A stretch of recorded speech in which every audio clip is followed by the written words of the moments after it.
All right, everybody, welcome back to the Contractors of Colorado podcast. I'm joined today by Brandy, owner-operator of B-Fab Construction. Brandy, how are you? I'm doing good, Cooper. How are you? Good. This is our long time coming to jump on the podcast. 100%.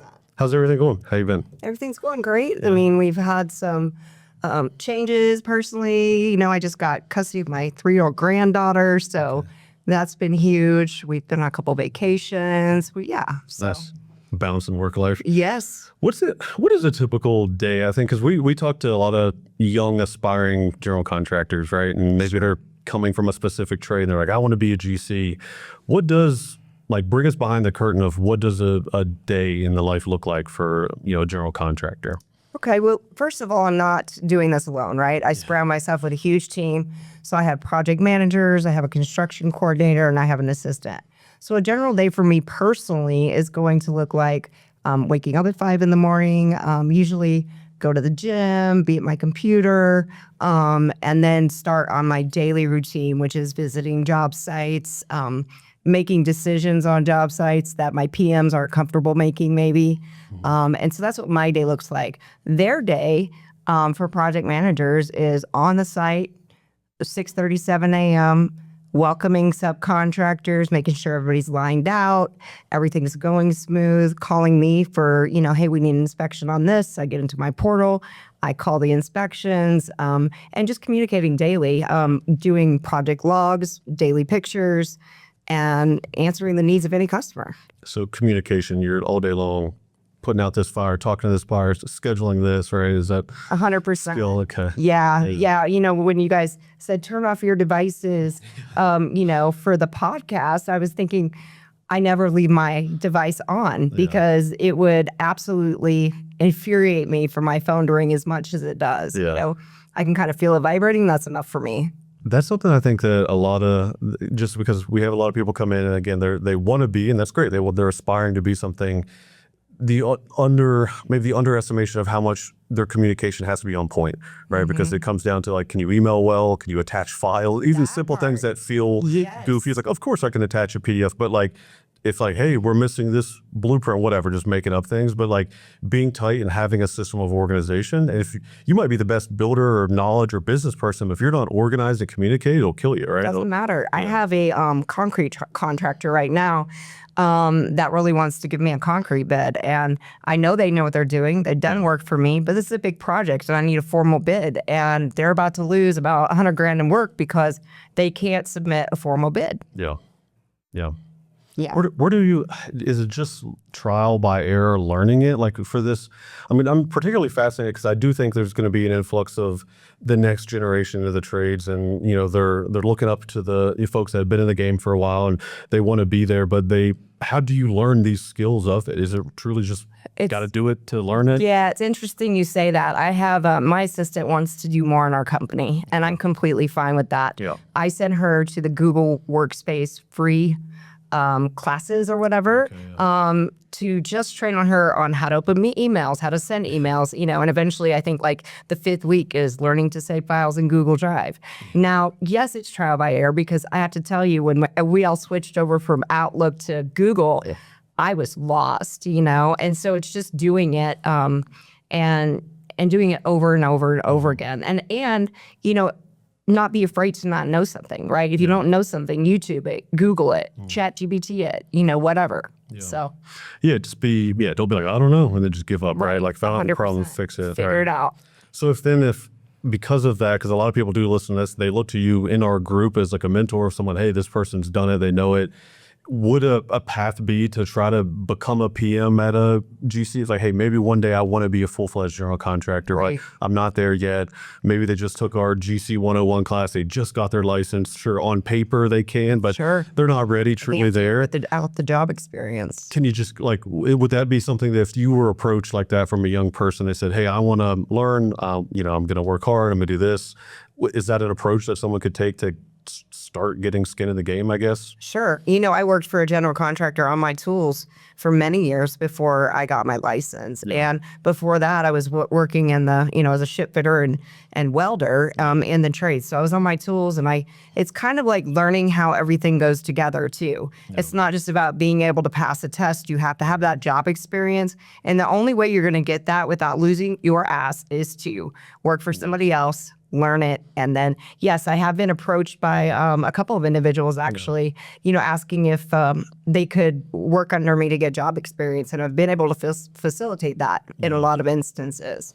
You think most GCs open to that? Is because is there any sort of I don't want to reveal my trade secrets kind of deal? But are most from your experience, are most people, it's hey, obviously if they're working inside your company, you're going to trust them to do quality work and but is there do you think the older generation or experience, not even older, just are they doing enough to feel to facilitate that transition maybe? Yeah, I feel that's a good point. I feel a lot of people are just hey, I don't want anybody to know how I'm doing this, which is ridiculous. There's so much work out there. I hear people struggling. Work is dry. I can't keep up with the work that we have, and why wouldn't you want to give something that's been so freely given to you over the years, and I think just from a spiritual sense or whatever, I believe that I can't keep what I have unless I give it away. And so, but yes, I do see that a lot, people wanting to kind of hoard or hoard their whatever. What are you really doing? We're preventing the next generation from taking our place. I mean, I want to retire someday. Yeah, I need someone to sell this business to. I see, because I'm a comment reader, so I go, I'll post something in the group and I'll see it, and a lot of people are yeah, but no one gives us a shot. No one. So I was just curious if that dynamic exists. Seems like it does, but like you said, I feel I have an abundance mindset, right? I think that, like you said, maybe spiritually, philosophically, there's enough work out there. The more, even just people coming here and networking, it's yeah, there might be another plumber here and you're a plumber. Sure, in theory, you're competitors, but you're going to learn more and expose yourself to more by being open to be yeah, if I can do this, you can do that. Be collaborative. Absolutely. And share info, right? Yeah. Okay. Yeah, I feel to your point, some people are just, I'm an abundance mindset. Yeah. I've really never believed that something was impossible or unachievable. I mean, I can't imagine where I would be if I lived my life like that, And so I've always just been in the mindset that I can help other people and, give my knowledge away. And, to your point, it's just a state of mind. Yeah. Yeah. And as far as a shift for business owners, especially when you get to that level of business, you go from being maybe in the trade responsible for a certain aspect of it to a full-fledged business owner that oversees multiple elements of it. I'm going to throw you a curveball here. What's something that you believe that turned out to be incorrect about general contracting, right? So maybe early on you had a mindset, you had this. As you've been in the game and you've done work, you've done multiple projects, what's something that maybe, okay, you know what, actually, this turns out to be the case? There's any story, bidding, estimating. I know we're talking about maybe some clients that you're working with, on how to structure working with you in terms of getting the deal done. But is there anything like that come to mind at all? Sure. When I was little, I believed that general contracting was, that the people who own the general contracting company and the guys sitting behind the desk doing emails and stuff all day had it cush, because we were out there working our tools in the heat and the snow. And, I thought that they, were making all the money and doing none of the work. And that was incorrect, right? They're the ones that are not sleeping at night. They're the ones, your brain just explodes from all the blueprints and, everything else you have to go over. I mean, I can't tell you what I might give for 8 hours of being on my tools right now. Yeah. That's funny.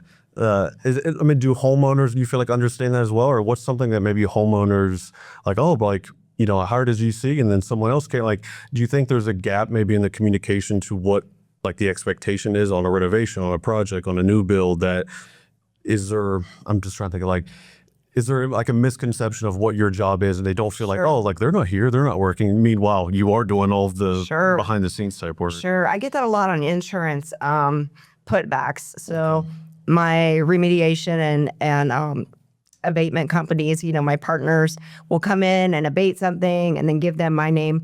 I go out, we do all the docu-sketch, we work with the insurance adjusters. We're like trying to get them, exactly what they deserve, and we do.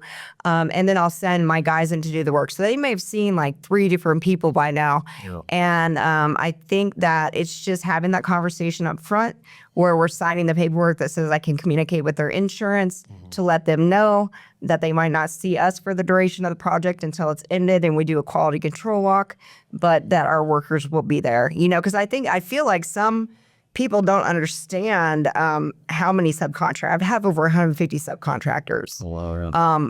Like 40 of those that I use on a regular basis. And so they are extensions of my company, right? They become like family. Yeah.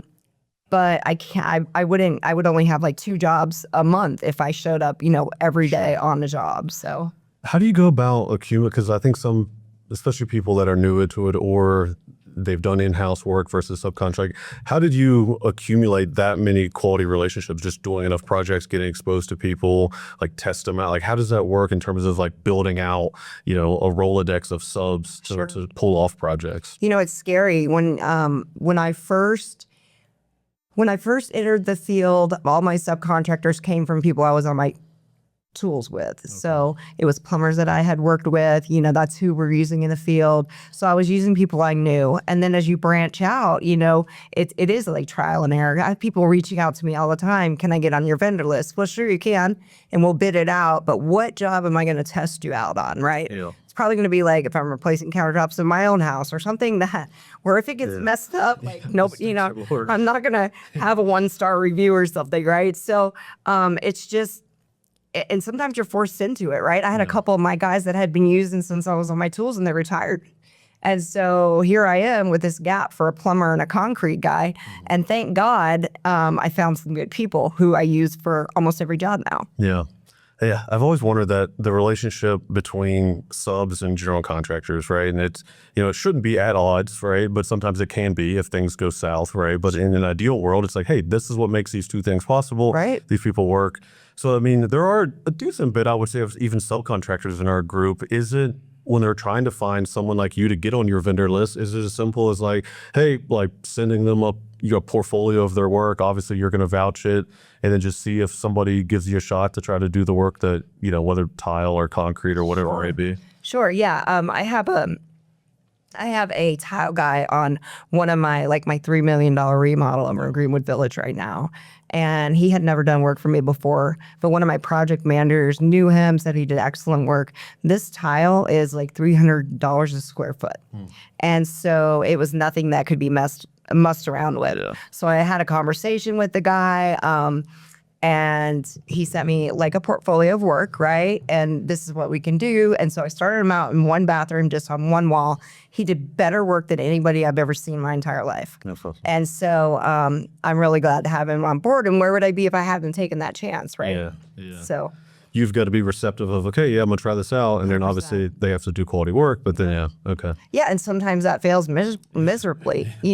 I've had guys show up on the job site, and of course, when you have a new sub, you don't want to just leave them on a job. You don't want to see what they're doing. So I either have myself or a project manager looking after that, and we're just like, hey, this isn't going to work out. Your work is crap, and we're not doing it. So, what about a lot of people? Because again, we have guys and gals come into our program and they're like, I want to do, full on new construction build, but I also want to do commercial renovation. Like, is it feasible in your mind? I know you do both, but if you're getting started with it, is it feasible to do both? Or it's like, hey, like do bathrooms or kitchens better than anybody for 5 years and then do something? First, I think is what I see, especially when even all the way people market it's because they feel like they can do it all. They try to do it all, but then you end up like not being maybe good at any one particular thing, or just not getting work because you're kind of advertising 19 different things that you do. So I'm just wondering, like, one, do you just kind of, is that like getting to the NBA. It's like, hey, you gotta go through the cheer league, you gotta go to play in college first, and then maybe there's people that can pull off residential, new build, this, and then also simultaneously pull off a commercial XYZ. Sure. But just wonder your thoughts on that. Is there any like? Yeah, no, that's a good point. I was going to say earlier when we were talking about like coming up in this trade, you know, you got to be willing to start at the bottom. Yeah. I mean, I started out $9 an hour as a laborer, you know, with the general contractor I worked for, and I worked my way up. Now I could already read blueprints. I could already do all that because of my extensive knowledge of construction and being in the shipyards for so long. But yeah, it was $9 an hour, you know, and here's the thing. You have to be able to do the dirty work. And my dad used to say, pick one thing and be really good at it, you know? And that's kind of the philosophy that you have to have going into this. You have to be able, whatever you're doing, you have to be good at it. You have to be able to manage all of these communications with customers. You either have to have you or somebody under you who can cover all that. There's no way that I would start out where I was 20 years ago and try to do what I'm doing today. This has been for many decades of building and growing and putting the right people by my side. Yeah. Takes humility, because I think some people, it's like they want to skip to the top of like the big flashy multi-million-dollar complex projects, and it's like, yeah, sure, but like with that, like you got to be on your game, right? And you got to be multifaceted financially, right? The contracts, 100%. the subcontractors, like every aspect of it has to be at elite level.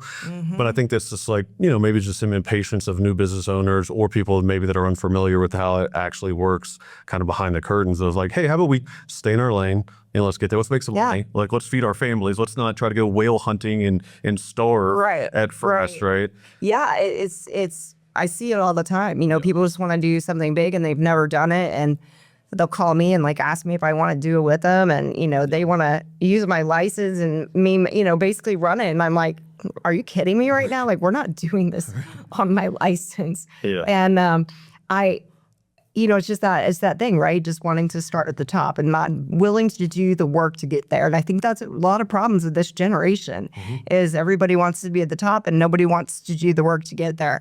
And that's a problem. It's a problem.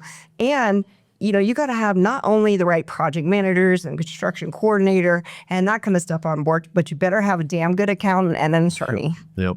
Yeah. Yeah. I think it's just so, as much as, listen, everyone watching this knows I love social media because, yes, it is a top of the funnel metric to showcase your work, but also it can be a trap of if you're looking at other people doing stuff and like wanting to skip to that level of it and maybe not having the humility, like, yeah, you know what, I'm a great tile or this XYZ person, I'm gonna do this and one day I'm gonna get there. It's just maybe a little bit of impatience in business, and to me, it's better to build systems, go slow. You know, don't have you can have mistakes. Everyone makes mistakes. You can have a project or two that goes south, but try to prevent like catastrophic things from happening, right? Of course. Like lawsuits or, you know, major financial mistakes. 100%. And you got to have that bankroll to back stuff like that when it happens. I had one of my subcontractors been working for me forever, do a floor and bounced a check to his guy. So I had to cover that. And then the floors now are messed up. They're not in the quality of work that we would leave something. So not only have I paid him and paid the floor contractor, they put tape on the cabinets, which peeled the tape off. So now I'm paying for new cabinet fronts. It's going to cost me about $12,000, you know, and I have to make it work for the customer. I have to make it okay for them. And so I have to eat that $12,000 in order to make that happen, you know? And I'm not expecting a guy who balanced a check to his guy to pay me. But it's when I sign my name right on the contract with my customer, I'm saying that I am the person responsible for everybody else. And that's what that's happens, you know? It's not like I've been doing this for 20 years and have never had a project go south. That is not the case. And anybody who says that is lying. Full of shit, yeah. Yeah, totally full of shit. So I think that just like staying ahead of the game and like I said, you know, having those contracts checked out by your attorney who you have on speed dial and, you know, the accountant who does back end, it makes all the difference in the world, you know? Also learning maybe how to say no just as you skilled at saying yes. Because I think in business, it's like we want to say yes to everything. And it's like, oh, I can do that project. I can do this. I can do that. It's like, if I say yes to these 5 things, am I going to be Am I gonna deliver an A+ project all 5, or is that gonna bring me down? Like learning how to be selective, and it's hard early on because like I mean, It is, because you're hungry. you're hungry. You want to say yes to everything. Yeah, I'll build that retaining wall. Yeah, I'll do this, and then all of a sudden it's like, oh, the crews and timing's off. So I think it's.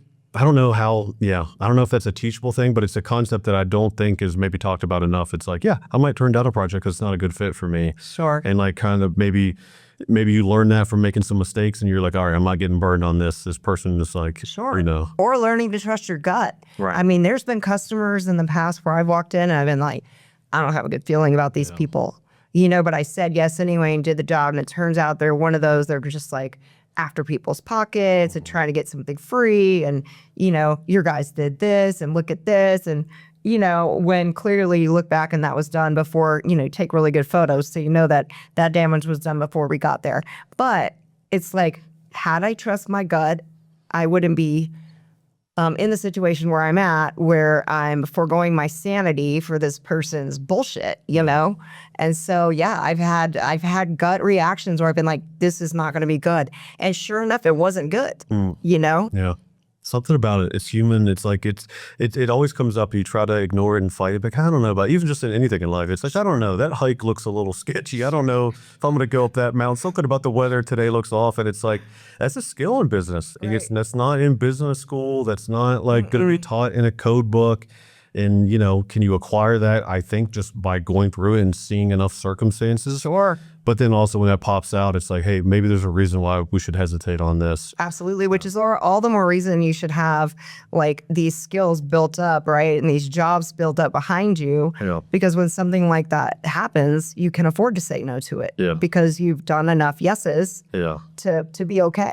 Yeah, you're not like desperate for the work, which is hard. I know because again, got people watching this. You're in the pot, you know, or in the Facebook group. Like I get it. Like if it's slow, it's like it can even your marketing. This is what I tried. Is like I never want to make our marketing sound desperate, Right. Right. And I think a lot of times contractors like because they need the work, it just influences how they're communicating and outwardly branding about what they do. I don't know if that's the best signal to the marketplace. So there's some nuance there of like, yeah, sure, we want work, but then also it's like finding a way to message that correctly. Yeah, and then you know the other thing that's very unattractive to both myself and to other people is when contractors try to put other contractors down. Yeah. You know, and try to pick apart their work instead of asking questions and you know all of this kind of stuff. It's just like, dude, I wouldn't trust you to do a job because you don't have enough faith in your work to have faith in somebody else's work. You know, I wouldn't want any part of that. And then I've had some, you know, comments on TikTok videos that I've done, right? Yeah. And I mean, some of the comments have been like, oh yeah, well, are you teaching us how to wear, not have your hands dirty and wear clean clothes and, you know, this, that, and the other. And I'm like, dude, I've been doing this since you were a twinkle in your daddy's eye.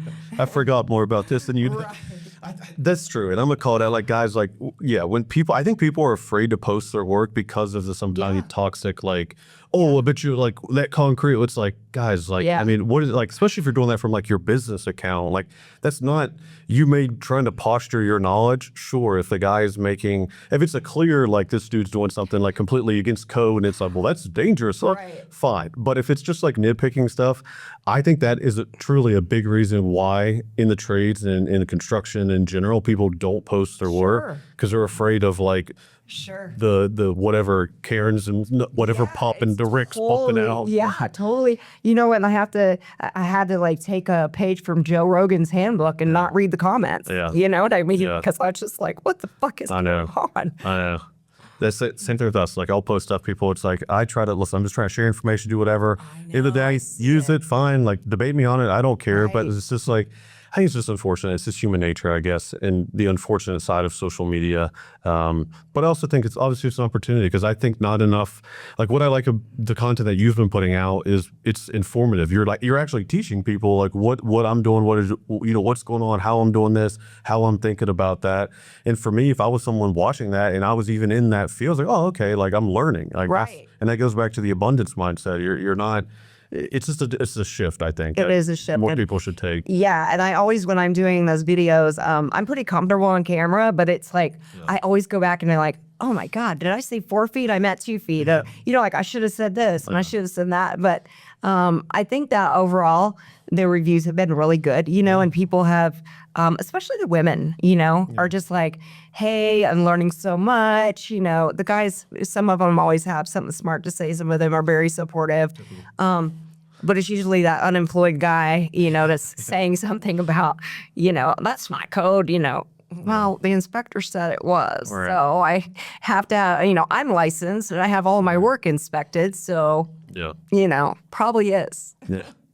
I'm not going to make you be a macroeconomic here, but like in Colorado, do you think the market's still growing? I know housing developments are going up. It seems like, are people doing renovations? I know it's like you're always going to have economic cycles of up and down, but like are you optimistic about the growth of Colorado? Are you seeing different types of projects are coming in? Like I know there's a few like AI data center stuff that, I don't know obviously how many people in the audience are in that space, but where are the growth opportunities maybe in your opinion? Yeah, so I was talking about this a couple weeks ago. I've seen a complete shift. So when I first started out with my Class A, we were like 80% commercial, and now we are like 80% residential. I literally have 2 commercial projects going on and like 30 residential projects, 2 new builds, like 6 additions and, a bunch of remodels and then insurance put back. So the residential market has grown, and it seems to be that it's keep going up. Now, I do have some commercial jobs and some franchises and stuff like that want to get started in the near future, but it doesn't it seems like more the personal side of things are going up and maybe the business market things are going down. And I don't know, I'm not an analyst. Right, yeah. I mean, guessing because this is what I experienced. That's what you're seeing, yeah. Yeah, I'm curious about that.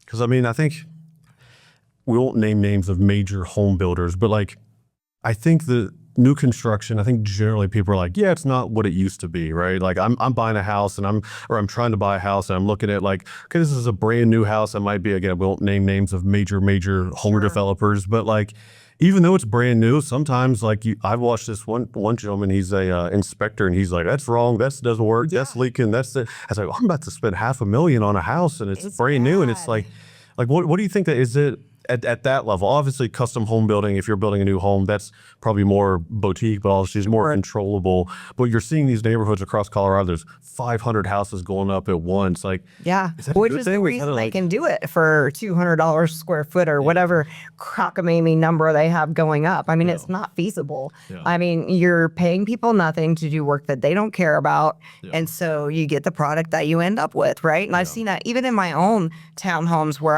I bought brand new. Yeah. And I'm just like sitting in the bathtub. I'm like, that fucking tile is like a 1/4 inch off. You know what I mean? Like just crazy stuff that, none of the nail holes were covered in the trim and just little stuff where I'm like, anybody who really cared about their work, it wouldn't have turned out like that. That's what not scares me, but that's what's like, because then that gives obviously residential contractors maybe a bad rap, even though that might not even be them doing the work. But like the quality of construction seemingly on new builds it's not what it used to be, whether that's tighter timelines, whether that's massive private equity saying we need to build 500 houses. And that's exactly what it is. So we don't care, we're going to get the lowest bid on everything. And it's like, okay, like that's kind of not good for the industry. It's a race to the bottom. It forces everybody to do projects at cost. And then ultimately homeowners are like, yeah, this house is expensive and it kind of sucks. Like, it's like, 100%. I'm building those 2 new custom homes and it's, they're right behind my house. And so I walk them all the time, and just being able to keep up with the quality of work and somebody putting 500 homes up with 4 project managers, there's no way that people could walk those houses and make sure that everything is done to par because you can't make it to that many. It's too massive. Yeah. And so, I think it's just, and, more power to them. If they can do it and they don't care about the work and they can get away with it and you're, paying for your kids' college 100 times over, okay. But at the end of the day, like for instance, the homes behind me, they're my neighbors. And so I have to get up and see them when I walk into my garage every day. So, it's your property value of your neighborhood that you're building. Exactly. Yeah. Exactly. Yeah. It's obviously, it's maybe above our pay grades but it's like those massive developments. Are those even local companies doing that? Probably not. They're probably national home builders, headquartered in New York or Los Angeles, whatever it may be. But I think it's just, to me, it's just like, hey, like there's an ode to the local entrepreneur that is building literally in their backyard of like, I know we can't have the entire industry be like that because we need homes. Like we need massive amounts of homes. We do.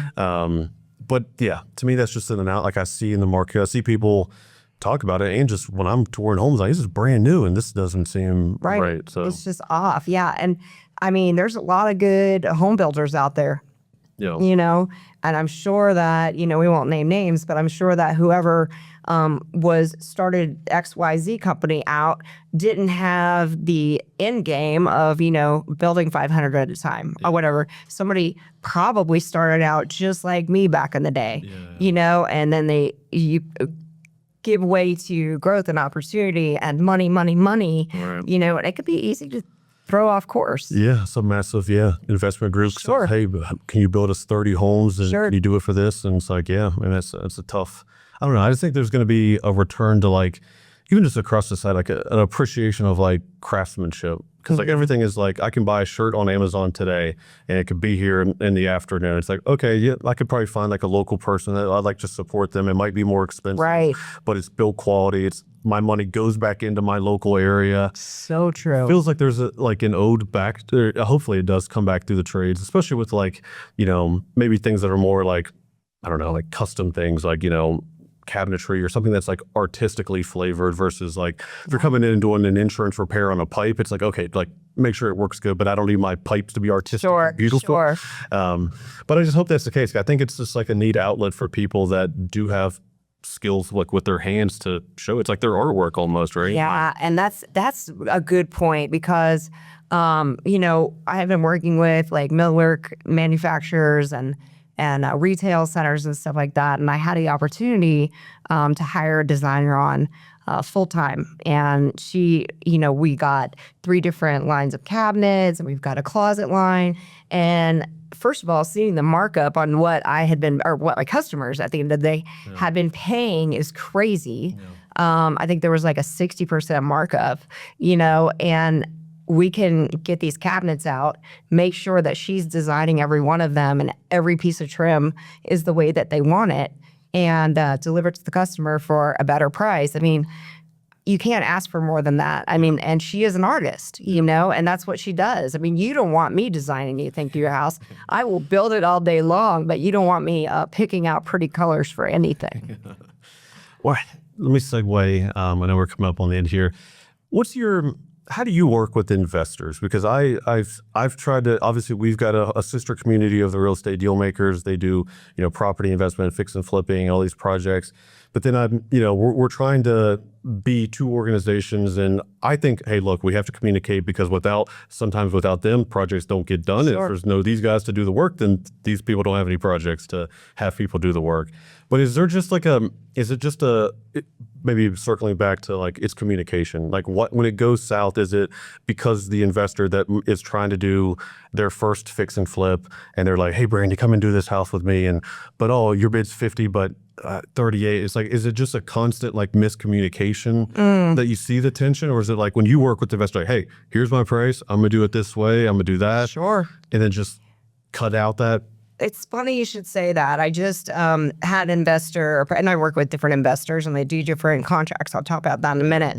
But I just had a deal with an investor where they needed to get this house flipped and on the market within 15 days. And I was like, okay, put my guys on it the next day.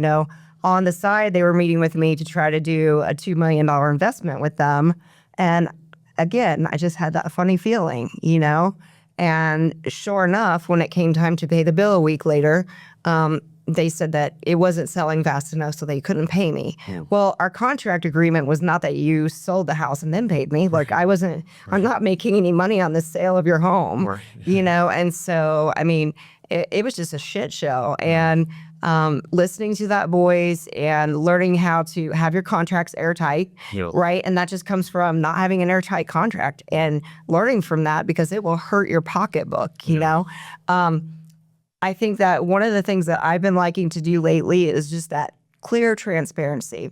where I'm doing a cost plus contract, and I have my costs plus an amount that I make for overhead and profit. And everything is included. When I get a dumpster bill, you get a copy of it. And this is what you're paying. You're not paying a penny more than I'm paying. And then it's just that clear, structured, we'll do it for cost plus. You know how much money I'm making and you know how much money you're spending. And it just, there's no, Works. yeah, there's no gap between that. So yeah, so it's because I feel that tension because we've tried to, we're still committed to the process of like, hey, communicate, be collaborative, talk, but it's one, oh, talk is great. B, oh, we're all friendly and happy. Contracts, Sure. like have stuff. And just being proactive, like, hey, listen, I know you want to flip this house. I'm going to do my work. I'm going to always do quality. I'm going to do this to code. If you want luxury, but you don't have a luxury budget, we can talk about that. But I think it's just when it's not brought up in the initial thing, that's where things go south. And then people get frustrated and then, chaos can ensue. Sure. And you have those uncomfortable conversations. I have conversations with my cost plus customers all the time who have a budget in mind, but don't really know where they're going to end up. And I say, is there a point where you want me to guide you and tell you you don't have the money to do this? And there always is, like, hey, let me know if I'm giving out of line with this because I can foresee that before you can, And so just keeping that in line with their budget, with the understanding that when we're restoring a 1910 home, there will be some structural issues and stuff that you might run into. But besides that, we could keep them laser focused on finishes and stuff. Maybe you want to go to Galleria of lighting instead of urban, It's just knowing these different trade secrets. And then the good thing about like the cost plus contract too, is they get all my builder's discounts. Like any builder, it just is passed on directly to them. So instead of like marking something up and receiving that, everybody it's just transparent. I love it. What's just two more questions? What's the alternative of just as for me, the alternative of cost plus would be like, how would you bid it differently than if you did cost plus? Sure. That's a great question. So just a gross product, bid would be that I look over the plans. I make a worst case scenario determination on how am I not going to lose money on this job. So say we had a dumpster for 9 months. I'm going to put 20 grand in there. Is it going to be 20 grand? Probably not, but I'm not willing to lose money. So my number will always be higher than what, the bids are to cover ourselves. And then I give you a number and that's our contract, period. Whereas cost plus is, you get my actual numbers. There's no marking stuff up. There's no fluffing numbers to cover yourself. Like it's all just cut and dry. Yeah. And you're getting paid for managing the project, doing the work. And it's like, hey, you're getting the best price. These are my trusted people. It's almost like making a wage, right? You know what you're going to be making on this. And there's no like, oh my gosh, did I put enough money into this or whatever? And it's not feasible on every contract. You better know how to bid work if you're doing this. Okay. Yeah. But it does protect yourself and especially the customers too. I feel like, it's transparent too. It's I love transparency. You're like, hey, I'm trying to get the lowest price that these guys are doing. Like, that makes sense. Yeah. All right. Last question is, what are you most optimistic about? You look 2026, trying to grow, or you think you want to take the company? How's everything going? Like, what fires you up to keep at it and keep going? That's a great question. We are currently looking for a shop. And so we have outgrown the home office, right? We have, we've outgrown the home office, period. Nice. And it's time to get a shop. So right now I'm actually touring 11 properties on Saturday to look for the next home of B-Fab Construction. Oh, congrats. That's awesome. That's really cool. Need a shop dog too. Get a little gold retriever. I have a little Yorkie. He's the shop dog. There you go. Well, thanks, Brandy. So it's been a long time coming. If you're listening to this, go to bfabconstruction.com. Reach out to Brandy. She's been a tremendous resource for our group. She's been a mentor to a lot of folks. She's certainly knowledgeable. If you have questions about her work, reach out to her and she'll walk you through it. So thank you, everybody, for coming back to the Contractors of Colorado podcast. We'll see you next time. Next time.